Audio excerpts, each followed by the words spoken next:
আমরা কাদেরকে ভয় করব? যারা গরুর ছানা খায় তাদেরকে, যারা গরুর গোবর খায় তাদেরকে ভয় করব আমরা। আমরা তো ভয় করব কাকে? জোরে বলেন, আরো জোরে বলেন, কাকে? আমরা তো বড় হয়েছি গরুর দুধ খেয়ে, আমরা বড় হয়েছি গরুর গোশত খেয়ে, ঠিক কিনা? জোরে বলেন। যারা গরুর পেশাব খায়, যারা গরুর গোবর খায়, এরা কোনোদিন আমাদেরকে ভয় দেখাতে পারে না।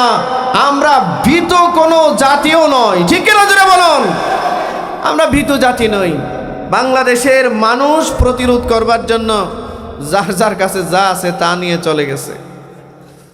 বিশাল উত্তেজনা, সাংঘাতিক উত্তেজনা চলছে। যে কোনো মুহূর্তে যে কোনো বিষয় ঘটতে পারে। সম্মানিত ভাইয়েরা আমার, আপনাদের কাছে জানতে চাই, আমাদের এই ছোট্ট ৫৬,০০০ বর্গ মাইলের বাংলাদেশের উপরে যদি কোনো আধিপত্যবাদী শক্তি আক্রমণ করে, আপনারা চুপ করে বসে থাকবেন?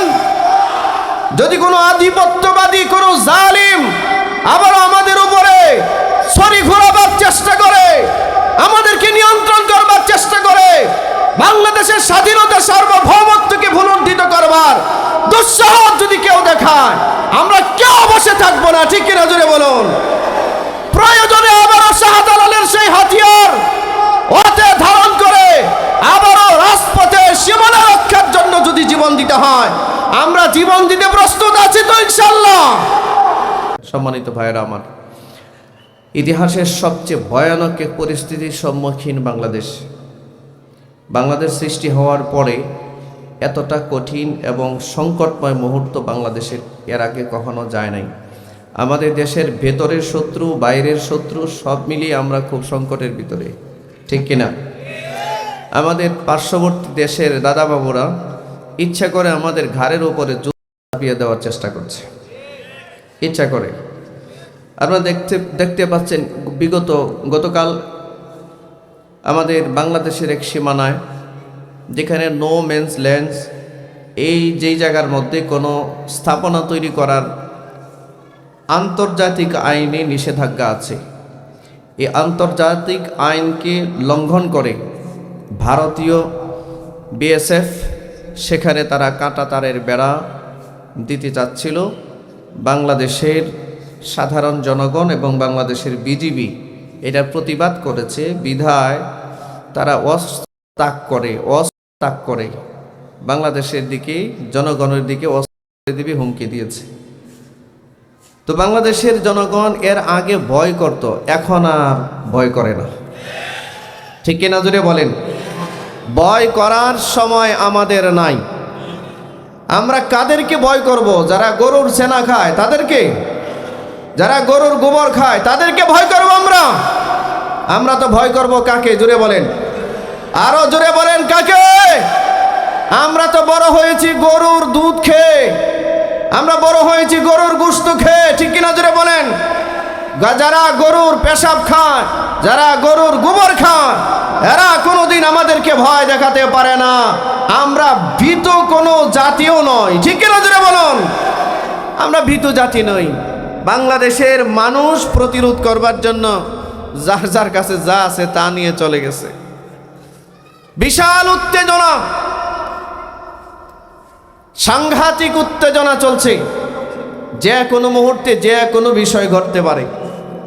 সম্মানিত ভাইয়েরা আমার, আপনাদের কাছে জানতে চাই, আমাদের এই ছোট্ট ৫৬,০০০ বর্গ মাইলের বাংলাদেশের উপরে যদি কোনো আধিপত্যবাদী শক্তি আক্রমণ করে, আপনারা চুপ করে বসে থাকবেন? যদি কোনো আধিপত্যবাদী, কোনো জালিম আবার আমাদের উপরে ছড়ি ঘোরাবার চেষ্টা করে, আমাদেরকে নিয়ন্ত্রণ করবার চেষ্টা করে, বাংলাদেশের স্বাধীনতা সার্বভৌমত্বকে ভূলুণ্ঠিত করবার দুঃসাহস যদি কেউ দেখায়, আমরা কেউ বসে থাকবো না, ঠিক কিনা? জোরে বলুন। প্রয়োজনে আবারও শাহজালালের সেই হাতিয়ার হাতে ধারণ করে আবারও রাজপথে সীমানা রক্ষার জন্য যদি জীবন দিতে হয়, আমরা জীবন দিতে প্রস্তুত আছি তো ইনশাআল্লাহ। আল্লাহ তৌফিক দান করুন। সম্মানিত ভাইয়েরা আমার, মনে রাখবেন, মুসলমানরা কিন্তু কারোর সাথে আক্রমণাত্মক যুদ্ধ করতে কখনোই যায় না।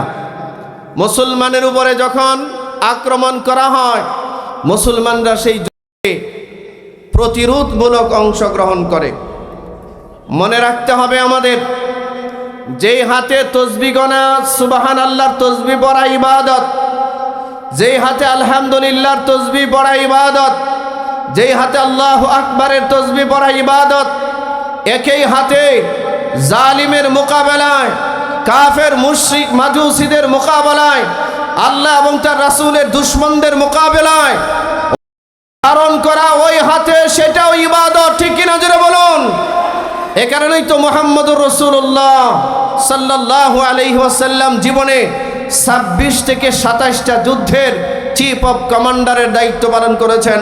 আল্লাহ রসুল নিজে ধারণ করে বেঈমান আর কাফেরদের বিরুদ্ধে জিহাদের ময়দানে অবতীর্ণ হয়েছে।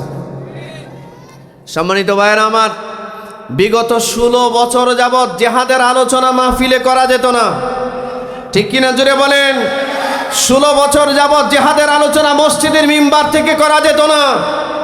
জিহাদের আলোচনাটা আসলেই ওরা আমাদেরকে উগ্রবাদী, জঙ্গিবাদী বলে মিথ্যা ভুয়া মামলা দিয়ে, জঙ্গিদের মামলা দিয়ে নিরীহ অজস্র আলেমকে আয়না ঘরে বন্দি করে রেখে দিয়েছিল। কতজনকে দিয়েছে, গুম করেছে, খুন করেছে। আল্লাহ জালিমদের প্রাপ্য বুঝাই দিছে। ঠিক কিনা জোরে বলেন। জালিমের প্রাপ্য বুঝাই দেয় কে? জোরে বলেন কে? কেউ যদি আমার অধিকারকে লুণ্ঠন করতে আসে, কেউ যদি আমার বাড়ি ঘর লুণ্ঠন করতে আসে, কেউ যদি আমার ধর্মকে লুণ্ঠন করতে আসে, কেউ যদি আমার ধর্মের তাহজিব তামাদ্দুনকে অপহরণ করতে আসে, আমরা কি চুপ করে বসে থাকবো? আমরা কি চুপ করে বসে থাকবো? আমরা চুপ করে বসে থাকবো না। আরে যেই জাতি মৃত্যুটাকে হাসি মুখে বরণ করে নিতে পারে, এই জাতিকে মৃত্যুর ভয় দেখানো এটা বোকামি ছাড়া কিছুই নয়। কথা ঠিক কিনা জুড়ে বলেন। আমরা তো বিশ্বাস করি আমাদের মৃত্যুর পরে এক অপরন্ত জগৎ আছে, যেটাকে আলমে বরজখ বলা হয়, পরকালীন জিন্দেগি বলা হয়। সেই পরকালীন জিন্দেগির শুরু আছে, শেষ কোথায় আল্লাহ ছাড়া কেউ জানে না। আমরা মৃত্যুবরণ করলে আল্লাহর তৈরি করা জান্নাতে যাব ইনশাআল্লাহ। বলেন ইনশাআল্লাহ, জোরে বলেন ইনশাআল্লাহ। আরে আল্লাহ রসুল বলেছেন মুমিনদের জন্য তো মৃত্যু হচ্ছে একটা হাদিয়া, হাদিয়া তোহফা। যেই জাতির জন্য মৃত্যু একটা হাদিয়া, যেই জাতির জন্য মৃত্যু একটা আল্লাহর পক্ষ থেকে উপহার, এই জাতিকে মৃত্যুর ভয় দেখিয়ে কোনো লাভ নাই। বাংলাদেশের মুসলমান যথেষ্ট সচেতন এখন। কি বলেন? জোরে বলেন। ঠিক কিনা জোরে বলেন। সম্মানিত ভাইয়েরা আমার, সচেতন থাকতে হবে এবং প্রত্যেকের দায়িত্ব সম্পর্কে অবহিত থাকতে হবে। যখন যেটা করার দরকার সেটা করতে হবে। রাজি আছেন তো ইনশাআল্লাহ? আল্লাহ তৌফিক দান করুন। ফতহে মক্কার পরে, মক্কা বিজয়ের পরে আল্লাহ রসুল সাল্লাল্লাহু আলাইহি ওয়াসাল্লাম মক্কার জমিনে অবস্থান করলেন মাত্র কয়েকটা দিন। নবীজির কানে সংবাদ আসছে, একজন এসে বলছি, ইয়া রাসূলুল্লাহ, তায়েফের 30,000 সশস্ত্র সৈন্য, কয় হাজার? জোরে বলেন কয় হাজার? 30,000 সশস্ত্র সৈন্য মক্কায় অ্যাটাক করবার জন্য আসতেছে, আপনাকে হত্যার জন্য আসতেছে, সাহাবীদেরকে হত্যার জন্য আসতেছে। আল্লাহ রাসূল সাল্লাল্লাহু আলাইহি ওয়াসাল্লাম সাহাবায়ে কেরামদেরকে ডাকলেন। ডেকে একজন সাহাবীকে মূল সংবাদ আনার জন্য আল্লাহর নবী পাঠালেন। সাহাবী সংবাদ দিয়ে এসে বলেন, ইয়া রাসূলুল্লাহ, তায়েফের 30,000 সশস্ত্র সৈন্য অলরেডি মক্কা অভিমুখে অভিযানের উদ্দেশ্যে বের হয়ে গেছে, মক্কা আক্রমণ করবে, এই জন্য মক্কার দিকে বের হয়ে গেছে। আল্লাহ রাসূল সাল্লাল্লাহু আলাইহি ওয়াসাল্লাম সব সাহাবীরে ডাকলেন। মনে রাখবেন, আল্লাহর নবী যেই মক্কা নগর থেকে বিতাড়িত হয়েছিলেন, হিজরত করতে বাধ্য হয়েছিলেন, এই ফতহে মক্কা, মক্কা বিজয় আল্লাহ রাসূল সাল্লাল্লাহু আলাইহি ওয়াসাল্লাম বিনা রক্তপাতে করেছেন। নবীজির সাথে 10,000 সাহাবী মক্কা বিজয়ে অংশগ্রহণ করলেন। আল্লাহর নবী বিনা রক্তপাতে মক্কা বিজয় হয়ে গেল।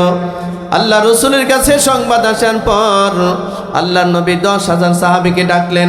মক্কা বিজয়ের পর কিতাবের মধ্যে আসছে আরো 2000 মুসলিম মক্কা থেকে নতুন করে কালিমা পড়ে মুসলমান হয়েছেন। বলেন 10,000 আর 2,000 কত হলো? জোরে বলে, আরে জোরে। 10,000 আর 2,000 কত? 12,000 মুসলমান।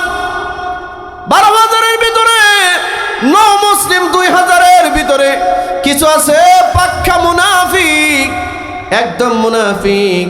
সারা জীবন নবীজির বিরোধিতা করেছে, আল্লাহর নবীর উপরে আক্রমণ করার ষড়যন্ত্র এঁকেছিল, আল্লাহর রসুলকে হত্যা করার ষড়যন্ত্রে ওরা মেতে উঠেছিল। এরকম কিছু মুনাফিক আল্লাহ রসুলের কাছে গিয়া, নবীজির কাছে গিয়া হাতে হাত রেখে কালিমা পড়ে মুসলমান হয়, আসলে মুসলমান হয় নাই, ভান করেছে। এর মধ্যে এরকম এক মুনাফিক আল্লাহর নবীর কাছে গেছেন, গিয়া বলে, ইয়া রাসূলুল্লাহ, সারা জীবনভর আমি সাধনা করেছি, আপনি কবে মক্কায় আসবেন আর আপনার কাছে হাতে হাত রেখে আমি কালিমা পড়ে মুসলমান হব? নবীরে বলেন, হুজুর আপনি কবে আসবেন মক্কা, আপনার কাছে আমি কালিমা পড়ে মুসলমান হব। আচ্ছা, যার ইসলাম গ্রহণ করার এতই শখ, ইসলাম গ্রহণ করার এতটাই প্রয়োজনীয়তা যদি সে অনুভব করে, তাহলে সে মক্কা থেকে হিজরত করে মদিনায় গিয়া কালিমা পড়তে পারলো না? হ্যাঁ, আপনার যেটা প্রয়োজন আপনি সেখানে যাবেন না? কথা বলেন না কেন? যেখানে আপনার দরকার সেখানে যাবেন না আপনি? আল্লাহ রাসূল সাল্লাল্লাহু আলাইহি ওয়াসাল্লাম নবীর হাতে হাত রেখে ওই মুনাফিক যখন মুসলমান হয়, আল্লাহর নবী কালিমা পড়ায় দিলেন। রাসূল তো মনে করছেন যে হ্যাঁ, এত পাক্কা একদম খাস খাঁটি মুসলমান হয়ে গেছে, মূলত মুসলমান হয় নাই। এমন মুনাফিক সিয়ারু আলামিন নুবালার মধ্যে আসছে, একটা লোহার খঞ্জর, লোহার অস্ত্র, এই লোহার একটা অস্ত্রের মধ্যে 5 বছর যাবত এটা সকাল বিকাল দাঁড় করাইছে। কয় বছর? এই কথা বলেন, কয় বছর? কি দাঁড় করাইছে? লোহার অস্ত্র, লোহার খঞ্জর, এবং এটার মধ্যে প্রতিদিন 20 মাখাইছে। 20, একটা মাত্র টার্গেট, এই লোহার খঞ্জর দিয়ে সে একজন মানুষকে হত্যা করতে চায়, একজন ব্যক্তিকে হত্যা করতে চায়। এই ব্যক্তির নাম হলো মুহাম্মাদুর রাসূলুল্লাহ সাল্লাল্লাহু আলাইহি ওয়াসাল্লাম। যে নবীকে হত্যা করতে চায় সে নবীর কাছে গিয়া বলে, হুজুর আমি একটু খুব অপেক্ষায় ছিলাম, আপনি আসবেন আর আপনার কাছে কালিমা পড়ে মুসলমান হব। আপনারা দেখবেন সমাজে মুনাফিকদের মুখের মধ্যে মজা বেশি, কিন্তু কথা বলে না, সমাজে মুনাফিকদের মুখে মজা বেশি, কিন্তু এদের কথার আর কাজের সাথে কোনো মিল পাওয়া যাবে না। কথা বলেন না কেন? কথা আর কাজের সাথে কোনো মিল নাই, মুনাফিকদের আচরণ এইটা। মুসলমান ভাইয়েরা আমার, আল্লাহ রাসূল সাল্লাল্লাহু আলাইহি ওয়াসাল্লাম তারে কালিমা পড়ায়া দিছে। সে খালি সুযোগে নবীজির কাছে আসে। নবীরে কখন একা পাবে আর নবীকে ওই খঞ্জর দিয়ে আঘাত করে হত্যা করবে। ইতিমধ্যেই যুদ্ধের ডাক চলে আসছে, হুনাইনের যুদ্ধের ডাক চলে আসছে। আল্লাহ রাসূল 10,000 সাহাবী সংযুক্ত আরো 2,000, মোট 12,000 সাহাবীকে ডাকলেন। ডেকে আল্লাহ রাসূল পরামর্শ চাইলেন, এ সাহাবীরা শোনো, মক্কার কাফেররা যেহেতু, তায়েফের কাফেররা যেহেতু মক্কা আক্রমণ করতে চলে আসছে, আমরা তো আর বসে থাকতে পারি না, অন্তত পক্ষে প্রতিরোধমূলক ব্যবস্থা তো গ্রহণ করতে হবে। আচ্ছা, মক্কা অভিযানে রওনা দিছে কে? তায়েফের কাফেররা। কারে মারতে? মুহাম্মাদুর রাসূলুল্লাহ সাল্লাল্লাহু আলাইহি ওয়াসাল্লামকে হত্যা করার জন্য। এবং মক্কা নগরীকে তারা তাদের দখলে নেওয়ার জন্য তায়েফে সশস্ত্র 30,000 সন্ত্রাসী মক্কার দিকে রওনা দিছে।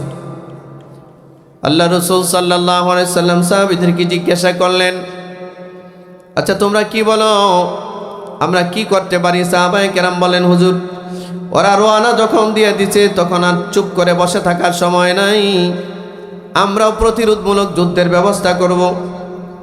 আল্লাহ রাসূল বললেন, কারা কারা প্রস্তুত আছো? সাহাবায়ে কেরাম সবাই হাত উঁচু করে বললেন, হুজুর আমরা সবাই প্রস্তুত আছি। এর মধ্যে মুনাফিক যারা আছে তারাও হাত উঠাইছে, তারাও যুদ্ধে যাবে। মনে রাখবেন, মুনাফিকরা এমন অসংখ্য যুদ্ধ আছে যে যুদ্ধের অর্ধেক রাস্তা থেকে মুনাফিকরা ফেরত চলে আসছে। অর্ধেক রাস্তা থেকে কি করছে? ফেরত চলে আসছে। সাহাবীদেরকে সামনে রাইখা মুনাফিকরা অর্ধেক রাস্তা থেকে ছুটে চলে আসছে, নিচে চলে আসছে। মুসলমান ভাইয়েরা আমার, আল্লাহ রসুল সাল্লাল্লাহু আলাইহি ওয়াসাল্লাম সাহাবীদেরকে ডাকলেন, ডেকে পরামর্শ করে আল্লাহ রসুল বললেন, আমি মুহাম্মদ নিজে ওই যুদ্ধে অংশগ্রহণ করতে চাই, ওই যুদ্ধের সেনাপতির দায়িত্ব আমি নিজে থাকতে চাই। সুবহানাল্লাহ বলে না? আপনারা কি মনে করেন খালি নামাজ পড়া ইবাদত, খালি রোজা রাখা ইবাদত, হজ করা ইবাদত, আর শত্রুর মোকাবেলায় মাঝে মধ্যে যুদ্ধ করা আছে ইবাদত? এটা আমাদের সমাজের মুসলমানরা ভুলে গেছে, ঠিক না? এই জন্য জালিমরা আমাদেরকে শাসন করার দুঃসাহস দেখায়, জালিমরা আমাদেরকে কষ্ট দেয়। আমার প্রিয় ভাইরাম, আল্লাহর রসুল বললেন, আমি নিজে ওই যুদ্ধে অংশগ্রহণ করব, আমি সেনাপতি, তোমরা কারা আছো আমার সাথে যাবে? সব সাহাবীরা বললেন, হুজুর আমরা সবাই প্রস্তুত। আল্লাহ রসুল বললেন, আমার ডান পাশে কে থাকবে, বাম পাশে কে থাকবে, সামনে কে থাকবে, পেছনে কে থাকবে? আমার নিজস্ব সিকিউরিটিতে, নিজস্ব নিরাপত্তায় আমার সাথে কারা থাকবে বলো? হযরত আলী বললেন, হুজুর আমি আপনার ডান পাশে নিরাপত্তায় থাকবো। হযরত উমর বললেন, ইয়া রাসূলুল্লাহ আমি আপনার বাম পাশে নিরাপত্তায় থাকবো। হযরতে বেলাল বললেন, হুজুর আমি আপনার সামনের দিকে নিরাপত্তায় থাকবো। ওই যে মুনাফিক 5 বছর যাবত লোহার খঞ্জরের মধ্যে লোহার অস্ত্রের মধ্যে বিষ মাখাইছে এবং এটাকে দাঁড় করাইছে, এই লোহার খঞ্জর ওয়ালা আল্লাহ রসুলের কাছে গিয়া বলেন, ইয়া রাসূলুল্লাহ বহুদিন যাবত আপনার কোনো খেদমত আমরা করতে পারি নাই, হুজুর যুদ্ধের ময়দানে যাচ্ছেন, খেদমত করার সুযোগ হয়েছে, আপনি আপনার পিছনের নিরাপত্তার দায়িত্বটা আমারে দেন। পিছনের নিরাপত্তার দায়িত্বটা কে চায়? কথা বলেন না রে, জোরে বলেন, কে চায়? যে নবীকে হত্যা করার জন্য 5 বছর লাগাইয়া লোহার অস্ত্র বানাইছে, সে নবীর জন্য নবীর কাছে গিয়া বলে, হুজুর আপনার পিছন সাইডের নিরাপত্তার দায়িত্বটা আমাকে দেন। আল্লাহ রসুল সহজ সরল। এই ভাই খুব খেয়াল করেন, মনে রাখবেন, জান্নাতি মানুষ যারা হয় তারা খুব সরল হয়। জান্নাতি মানুষ যারা হয় তারা খুব সরল হয়, সহজ হয়, মাথার মধ্যে এত পেঁচগুজ রাখে না। আমাদের সমাজে কিছু মানুষ আছে দেখবেন, এর মাথায় এত পেঁচ, জিলাপি তো এত পেঁচ নাই। কথা বলে না? হ্যাঁ, ও খালি কার সাথে কারে লাগাবে, কারে টেনে হেসড়ে নিচে নামাবে, কার ব্যাপারে গীবত করা যায়, শিকায়ত করা যায়, কার ব্যাপারে বদনাম করা যায়, কার জমি দখল করা যায়, কোথায় গেলে টেন্ডারবাজি করা যায়, সন্ত্রাসী করা যায়, দুর্নীতি করা যায়, এই চিন্তায় ব্যস্ত। কি কথা বলেন না? এমন কিছু মানুষ আছে না, সাংঘাতিক ক্রিটিক্যাল, ওরে বাপ রে বাপ। মনে রাখবেন, দুনিয়াতে যে যত ক্রিটিক্যাল হয়, যে যত কঠিন মনের মানুষ হয়, হাসরের মাঠে তার বিচারটা ওই কঠিন ভাবে হবে। আর যে যত সহজ হয়, সরল হয়, হাসরের মাঠে তার বিচারটাও সহজ সরল হবে। আল্লাহ রসুল বললেন, যাও, তোমাকে আমার পিছন সাইডের নিরাপত্তার দায়িত্ব দেওয়া হলো। আল্লাহর নবী সাহাবায়ে কেরামদেরকে বললেন, চলো যুদ্ধে রওনা দেই, অন্তত হুদুদে হারামের ভিতরে যেন যুদ্ধ সংগঠিত না হয়। মনে রাখবেন, মক্কার বাইতুল্লাহ চত্বরে দাঁড়িয়ে কেউ যদি 1 রাকাত নামাজ পড়ে, 1 রাকাত নামাজে 1 লক্ষ রাকাত নামাজের সওয়াব হয়। ঠিক তদ্রুপ মক্কার এই বাইতুল্লাহ চারপাশে 12 থেকে 13 কিলোমিটার জায়গা এমন আছে, এটাকে হুদুদে হারাম বলা হয়। এই 13 কিলোমিটার জায়গার ভিতরে কেউ যদি 1 রাকাত নামাজ পড়ে, তারও 1 লক্ষ রাকাত নামাজের সওয়াব হয়। এই সুবহানাল্লাহ, যে আসতে বললেন, জীবনে 1 লাখ রাকাত নামাজ পড়ছেন? কেউ থাকলে হাত ওঠান, আপনারা আমি 10,000 টাকা পুরস্কার দিব। 1 লাখ রাকাত নামাজ পড়ছেন থাকলে হাত ওঠান। আছেন কেউ? নাই। এক রাকাত নামাজ পড়লে 1,00,000 রাকাত নামাজ। মুসলমান ভাইয়েরা আমার, আল্লাহ রাসূল সাল্লাল্লাহু আলাইহি ওয়াসাল্লাম বললেন, চলো হুদুদে হারামের বাইরে গিয়ে আমরা যুদ্ধটা করি।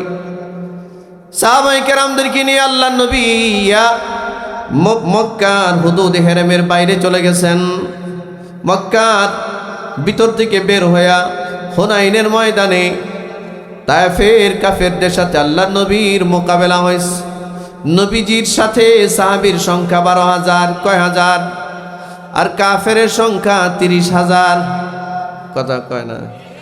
কাফেরের সংখ্যা কত আর মুসলমানের সংখ্যা কোনটা বেশি?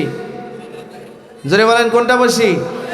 আচ্ছা, 12,000 মানুষ যদি 30,000 মানুষ দেখে, তা ওরা অস্ত্র শস্ত্র, উট, এরপরে ঘোড়ার উপরে সওয়ার, অস্ত্র হাতে, আর 12,000-এর মধ্যে কিছু সংখ্যক সাহাবীর হাতে অস্ত্রই নাই, আবার কিছু আছে মুনাফিকও। ভয় পেয়ে যাওয়ার কথা না? হ্যাঁ, ভয় পাওয়ার কথা না? তবে সাহাবীদের ভিতরে একটা নিজেদের মধ্যে একটা আত্ম অহমিকা চলে এসেছিল।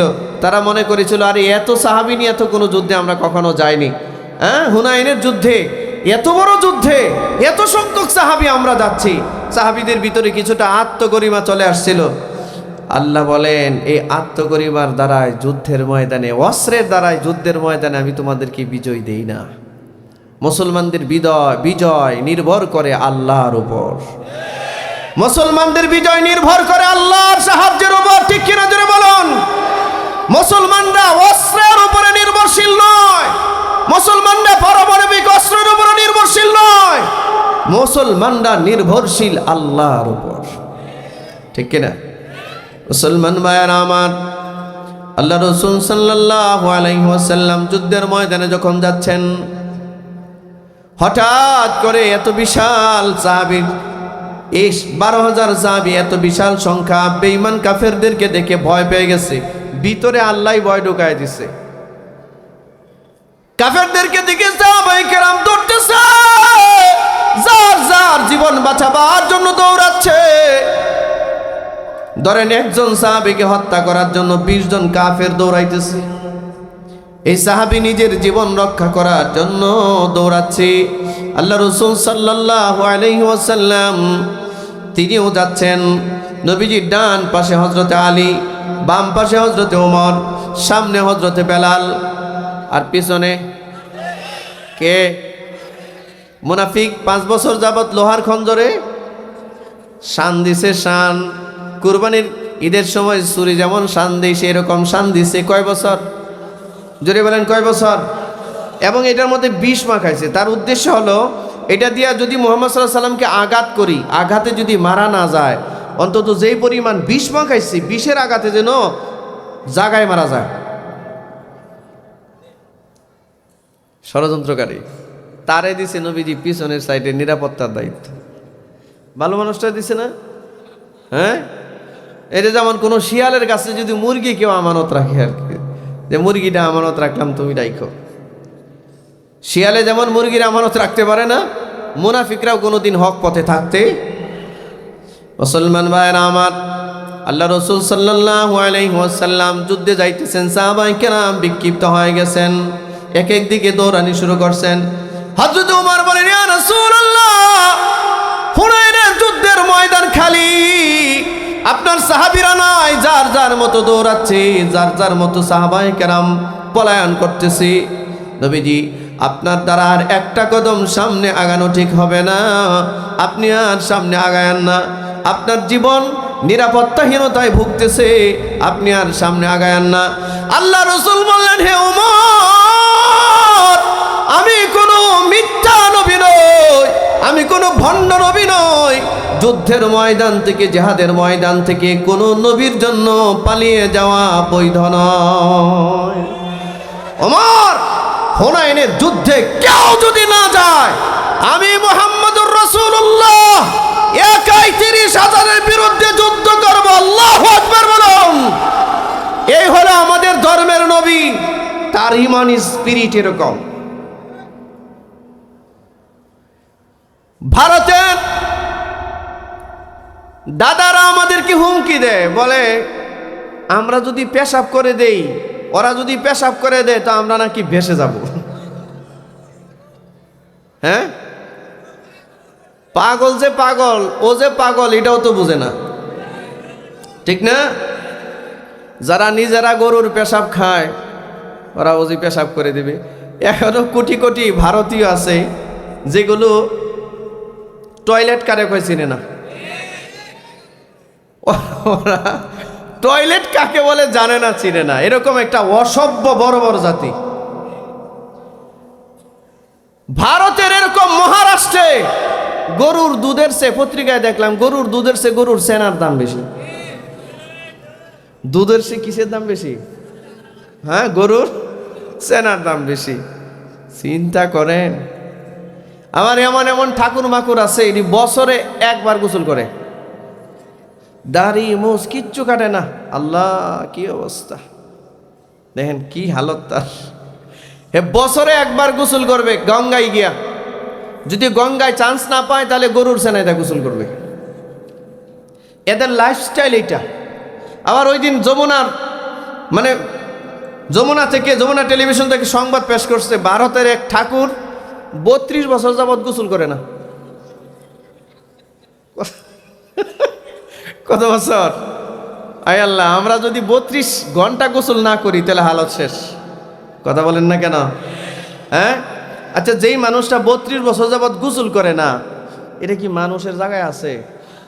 যা আমার মনে হয় যে এর আশপাশে আধা কিলোমিটার 1 কিলোমিটার ভিতরে তো দুর্গন্ধ যাওয়ার কথা না। কথা বলেন না কেন আপনারা? যারা এতটা না পাক, যার ভিতর না পাক, যার বাহির না পাক, এই ঈমানওয়ালা মুসলমানরা মুশরিক বেঈমান কাফেরদের দিলে শক্তি নাই। মুসলমানদের সব শক্তি হচ্ছে তার কলিজার ভিতরে, ঠিক কিনা জোরে বলুন? কারণ মুসলমানরা পবিত্র একটা জাতি। মুসলমান গরুর পেশাব খায় না, মুসলমান গরুর গোবর খায় না, মুসলমান গরুর দুধ খায়।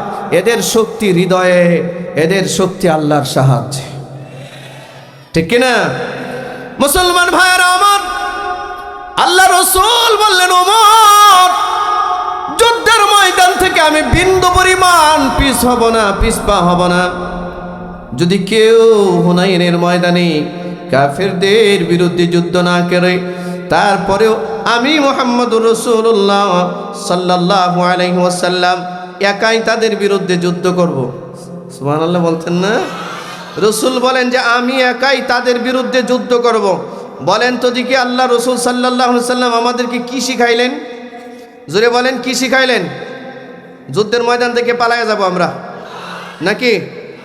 যুদ্ধের ময়দান থেকে পালিয়ে যাব? যুদ্ধের ময়দান থেকে পালাবার মানুষ আমরা না। আল্লাহু আকবার বলেন, নারায়ে তাকবীর। হইছে না? আরো জোরে, নারায়ে তাকবীর। চেয়ারম্যান সাহেবের আগমন, চেয়ারম্যান সাহেবের আগমন, মুফতি আমজাদ হুসাইন আশরাফি সাহেবের আগমন। নারায়ে তাকবীর। ভালো লাগে নাই? হ্যাঁ, আমি আছি না? আলহামদুলিল্লাহ, ভাই চলে আসছেন মুফতি আমজাদ হুসাইন আশরাফি হাফিজাহুল্লাহ। এক তো আলেম, আবার কৃষ্ণনগর ইউনিয়নের চলমান চেয়ারম্যান, বিপুল ভোটে চেয়ারম্যান নির্বাচিত হয়েছে। আলহামদুলিল্লাহ বলতে ইচ্ছা করলো না, নারাজ হয়ে গেছেন। মনে মনে ভাবতেছেন আলেমরা আবার চেয়ারম্যান হয়ে যায়। চিন্তা করেন না, আগামীতে আলেমরা এমপি হবে ইনশাল্লাহ, আগামীতে আলেমরা মন্ত্রী হবে ইনশাল্লাহ। আমার ভাই নিজেই এমপি নির্বাচন করবে ইনশাল্লাহ, উনি এমপি নির্বাচন করবে। চেয়ারম্যান যখন হয়ে গেছে এমপি হবে ইনশাল্লাহ, মন্ত্রী হবে ইনশাল্লাহ। আমরা আর আউল বাউল ফাউল ফাইটটা যাই সিরা যাই, এটা মানুষের সংসদে চাই না। কথা বলেন না কেন? যারা সারা জীবন ফাইটটা যায় সিরা যায় আর গান গাইলো, এরা হয়ে যায় সংসদ সদস্য। হ্যাঁ, এটা হতে পারে না, ঠিক কিনা জোরে বলুন? দিন পাল্টে গেছে, সময় পাল্টে গেছে, মানুষের চিন্তা চেতনার পরিবর্তন ঘটেছে, ঠিক কিনা জোরে বলুন? আমরা ভবিষ্যতের বাংলাদেশ, ইসলামের বাংলাদেশ গড়তে চাই। কারা কারা প্রস্তুত আছেন ইনশাআল্লাহ? কোরআন দিয়া সংসার সাজাতে চাই, প্রস্তুত আছেন তো ইনশাআল্লাহ? নবীর সুন্নাত দিয়া দেশটা সাজাতে চাই, প্রস্তুত আছেন তো ইনশাআল্লাহ? যার যার জায়গায় আমরা সচেতন ভূমিকা রাখবো ইনশাআল্লাহ। জুড়ে বলেন ইনশাআল্লাহ। মুহাম্মদুর রাসূলুল্লাহ সাল্লাল্লাহু আলাইহি ওয়াসাল্লাম বললেন, হে ওমর, যুদ্ধের ময়দান থেকে পালিয়ে যাওয়া কোনো নবীর পক্ষে শোভা পায় না, তার জন্য জায়েজ নাই। সুতরাং আমি যুদ্ধের ময়দান থেকে পালিয়ে যাব না, আমি একাই তাদের বিরুদ্ধে যুদ্ধ করব। আল্লাহর নবী এ কথা বলে তার উট সামনের দিকে এগিয়ে নিলেন। আল্লাহ রাসূল তার চাচা হযরত আব্বাস রাদিয়াল্লাহু তাআলা আনহুকে ডাক দিয়ে বললেন, চাচা, আপনি তো লম্বা মানুষ, একটা পাহাড়ের উপরে উঠেন, পাহাড়ের উপরে উঠে আমার ওই সমস্ত সাহাবীদেরকে একটু ডাক দেন, যেই সাহাবীরা যুদ্ধের ময়দান থেকে আমাকে রেখে পালিয়ে যাচ্ছে।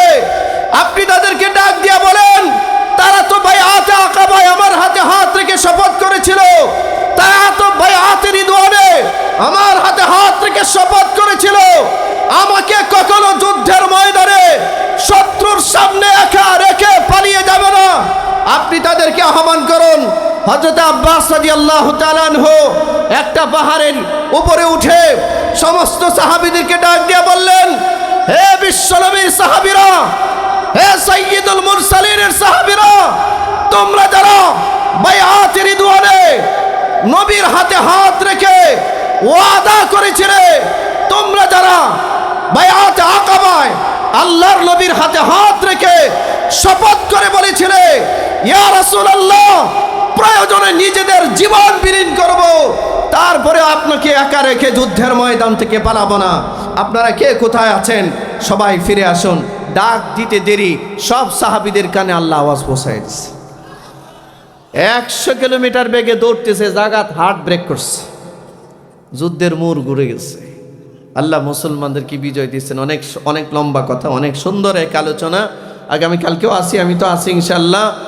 আমার ভাই চলে আসছেন, আমার ভাই এখন আলোচনা করবেন। আল্লামা খালেদ সাইফুল্লাহ আইয়ুবী হাফিজাহুল্লাহ হয়তো নবীনগর ছিলেন, এখানে তো এই রাস্তায় তো জ্যাম, এই কারণে আসতে একটু দেরি হচ্ছে। আমার ভাই এখন আলোচনা করবেন, এরপর পরে আমরা আল্লামা খালেদ সাইফুল্লাহ আইয়ুবী হাফিজাহুল্লাহ, এরপরে দাওয়াতি যত মেহমান আছে সবাই দ্রুতগতিতে আসতেছেন, সবাইকে দেওয়া হবে ইনশাআল্লাহ। আপনারা